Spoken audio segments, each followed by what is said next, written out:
The Heinemann Podcast is a production of Heinemann Publishing. Heinemann is a provider of resources written by real teachers for real classrooms. Heinemann values teachers as decision makers and students as curious learners. We invite you to discover the path to lifelong professional learning at Heinemann.com. Heinemann is dedicated to teachers. I'm Brett from Heinemann. On today's podcast, we're talking with New York Times bestselling author Jennifer Serravallo about a new on-demand course called Strategies in Action, Reading and Writing Methods and Content. Drawing from Jen's best-selling resources, the Reading Strategies book and the Writing Strategies book, this new on-demand course was designed by Jen to help educators understand how to find goals for their readers and writers and how to support them over time as they work towards those goals. Jen and I recently took to Facebook Live in the Reading and Writing Strategies Facebook group to answer questions about the new course. This podcast is our conversation.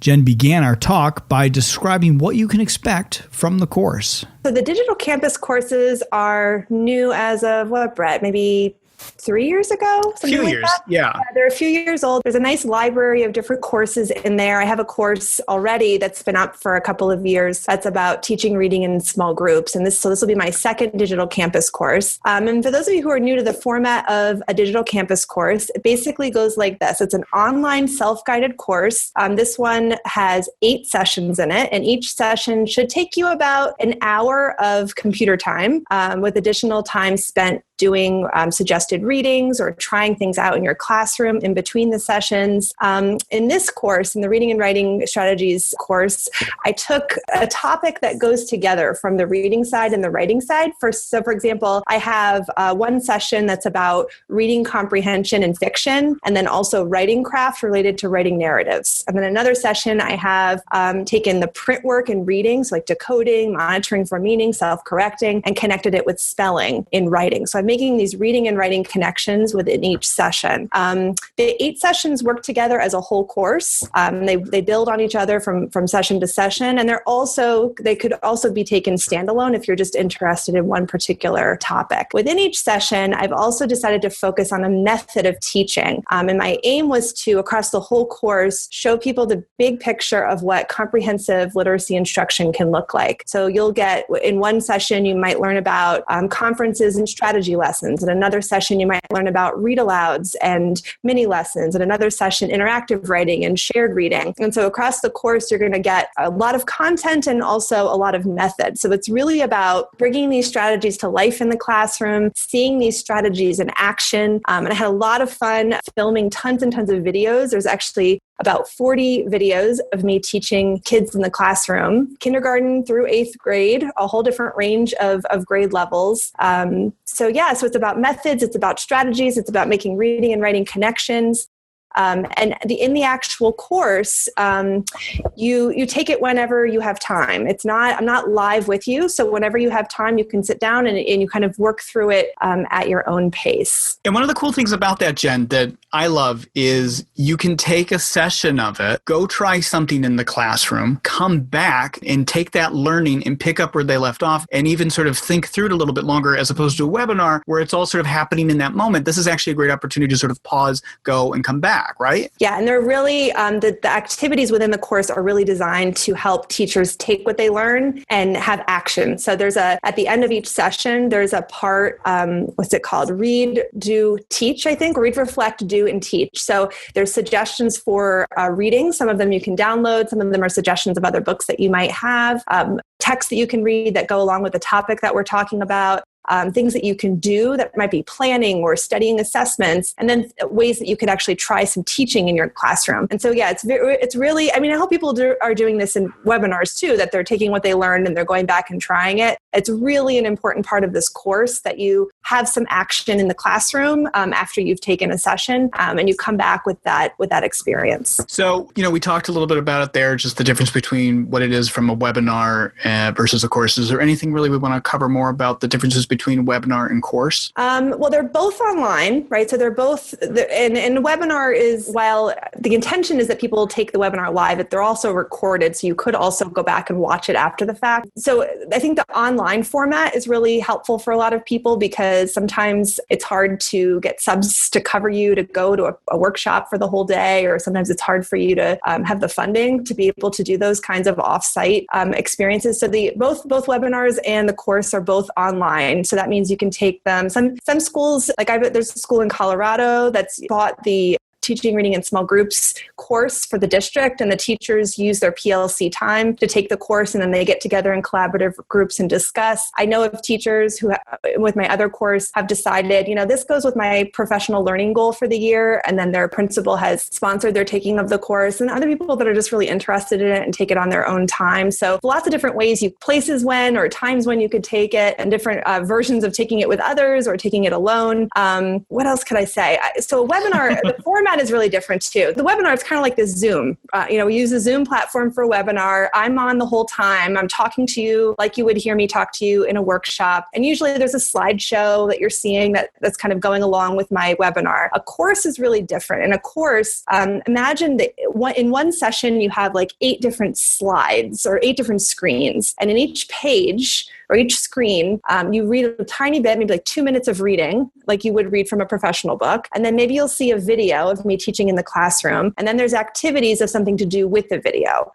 Or in the next page, maybe you'll have some student work examples, and I'll lead you through a series of questions of what to be looking for and what to try. And in each of those pages, you're going to be entering in your response. And then after you enter in the response, you'll get to see all the other comments from everyone else who's taken the course. So it's sort of like on Facebook, how you have the comment thread, and you'll see other people's responses who have also taken that same course. So in a webinar, we're live, and the chat box is sort of the interactive element while you're on. In a course, it's really on your own time, and there's much, much more video. So, in a webinar, in a 3-session webinar, I might show 3 5-minute videos. In this course, there are about 40 videos, and some of them are 10 minutes long, 15 minutes long, 5 minutes long. So you get a lot of peeks into the classroom and seeing me work with students. Yeah, and I think that's the beauty of it. It's very, just to sort of steal the phrase, it's very Netflix style in terms of your piece. Yeah, that's true. Yeah. And and plus it's also a great opportunity to continue to use the Facebook group as well, where if you're taking the course with some colleagues or even with people across the world or across the country, you can pop back into the Facebook group in addition to the comments that happen within the course, and you can continue that learning within the Facebook group as you go session through session. So it's just another way you can kind of take advantage of the on-demand style of the course. So Jen, that in mind, how should we use the course?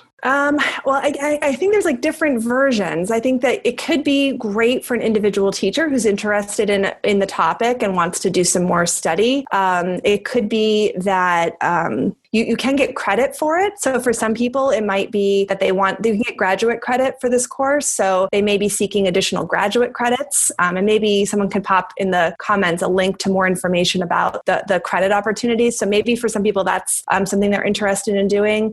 In other places, it might be that they want to do a professional learning group at their school, either a grade level group or the whole school is interested in engaging in this course together, kind of like a book study where instead of reading a chapter and then coming to talk about it, you could do a session and then come together and talk about it. So I think there's lots of different versions of how this might be helpful for people and how it might show up in schools and in districts. I see there's an age range of students in the videos that you're working with on the course. Can I apply this work to any grade? Yeah, absolutely. So the course has 8 sessions, and there's one session that's really focused on emergent reading and writing. So that one's pretty focused for younger students, but the remainder of the course is for really any grade, any age. There's a lot of opportunity throughout the course to dip into the reading and writing strategies books and really use them and get to know them well. That applies to every grade level. And the methods of teaching that I'm highlighting in the course, like a conference or a strategy lesson, those are structures of teaching that work across any level, really any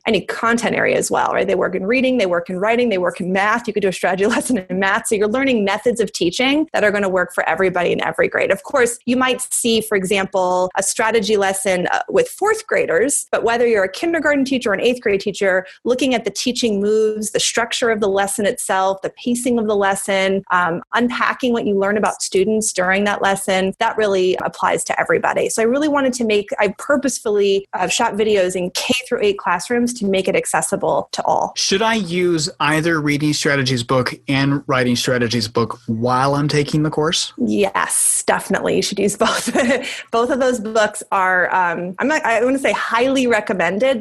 Throughout the course, I'm really asking people to go into the books and do stuff. So for example, in one session, you might watch a video of me assessing a student, asking a series of questions to try to find a goal. And then I'll ask you, based on what you just heard, what do you think the goal would be? And you'd respond in the chat box. And then my response would come up. And then I might ask you, so go into the chapter that corresponds to, let's say, plot and setting, understanding plot and setting, and find 3 strategies that would work for this student. And then again, you type in your response in the chat box, and then you'd see my suggestions with commentary of why. And so what I'm hoping is that it helps people feel really comfortable, help them use the book really efficiently, help them visualize how these strategies look when we're actually teaching real children, right? Not just on words on a page, but with actual students. So my hope is that this course feels like a way to interact with these books, really engage with these books, use them efficiently and effectively. Now, what if I have not yet read either reading strategies book or the writing strategies book? Will I be okay to take the course?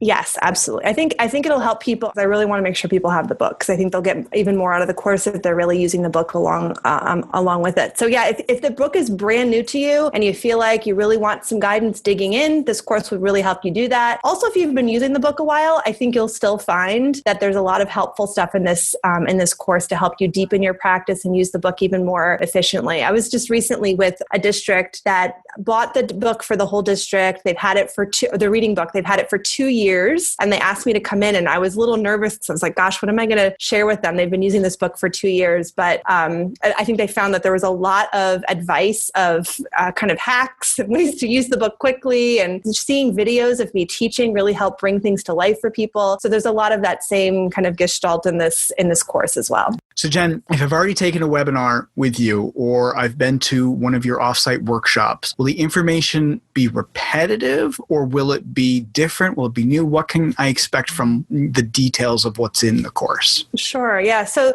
this course is not just my webinar recycled into a new format. It really is a lot of new content. So for example, if we're comparing a webinar, so I do a 3-part webinar series. I did it in the fall. I'm doing another one in the spring. In those 3 webinars, I cover about an hour, right? An hour each is like 3 hours. And I show maybe 1 video in each of those 3 hours compared to this course, which is 8 hours plus additional time for reading and practice, 40 videos, each ranging from 5 to 20 minutes. So it's a lot more information, a lot more content. The organization is very different too. So I mentioned earlier, the way that I structured this course, each session looks at a reading and a writing corresponding goal. So I'm looking at print and spelling. I'm looking at engagement and reading, engagement and writing, and putting them together. Comprehension, reading fiction, and writing narrative, writing story, and then put them together. So what I'm hoping people get from this course, in addition to seeing these strategies come to life, is that they're understanding how to make those reading and writing connections. And I haven't gone deeply into that in my one-day workshop that I do around the country through Heinemann, or in the webinar that I do for Heinemann. So I think you'll find that that's new. Just the sheer hours, right? It's a lot more content. And I also am covering ground that I haven't presented on in a while. So mini lessons, read alouds, book clubs, partnerships. There's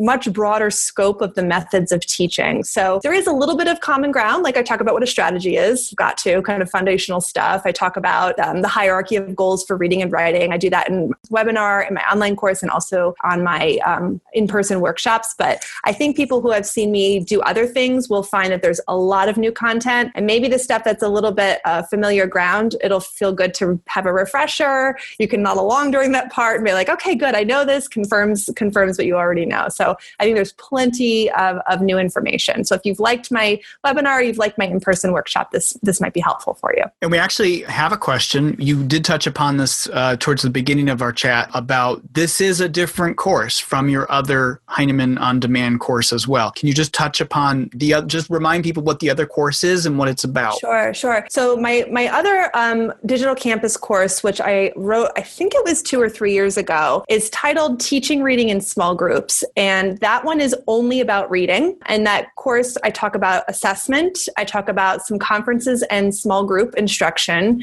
and it's only reading. This one, the Strategies in Action digital campus course, is reading and writing. It's really 50-50. I've given exact equal time to both, making connections between reading and writing and expanding the scope outside of just conferences, although there are videos of me teaching in conferences and small groups in this course as well. The scope is much broader. There's lots of whole class instruction and other sorts of small group instruction that you won't see in the other course. All of the videos are unique. So even if it's the same method, like say a Research Decide Teach conference in the Teaching Reading in Small Groups course, I also have Research Decide Teach conferences in this course, but it's a different video with a different age student. It might be writing instead of reading. So it's a lot of new content. So yes, if you've taken that course and you like the format or you found it helpful, this would definitely be new content, new information for you. We've got a question from the group. Does the course primarily focus on students who are on level or those who need intervention? It's a mix. It's a complete mix. So I filmed, I don't know if I'm allowed to disclose where I filmed. I'll say I filmed in Title I schools with a very diverse population of students. This one particular school district I love visiting in central New Jersey, where almost all the kids are students of color. There's a lot of languages spoken in the school, a wide range of learners at the school. So I filmed in those schools. I filmed at a middle school that I would consider to be like an upper middle class or upper class community in Connecticut. Yeah, so there's a real diversity of kids that you're going to see on screen. And I will say that I'm thinking of one video with in kindergarten where I'm showing interactive writing, and there's a kid like on the rug rolling. We didn't edit that out. They're all like very, very real. So no matter what you see, I think you're going to be feeling like, yep, I know that kid, or yep, yeah, I've got one like that in my class. Jen's new online course will guide you with videos and lessons designed to help you learn about different conference types, including goal setting, coaching, research, decide, teach, complement conferences, and more. Visit Heinemann.com to learn more about the new course. My thanks to Jen for her time today. Be sure to follow her on Twitter @JSerravallo, or you can join the Facebook group created to be a resource for both the Reading and Writing Strategies book. You can find a link to the group via the Heinemann Facebook page. We'd love for you to subscribe to the Heinemann podcast on iTunes and Google Play, where you can also leave a comment or review. We're also now streaming on the Stitcher and TuneIn radio apps. You can also follow Heinemann on Facebook, or you can follow us on Twitter and Instagram. Plus, you can get a daily teacher tip right on your phone directly from Heinemann authors by downloading the Heinemann Teacher Tip app. All this and more on Heinemann.com. Thanks for listening.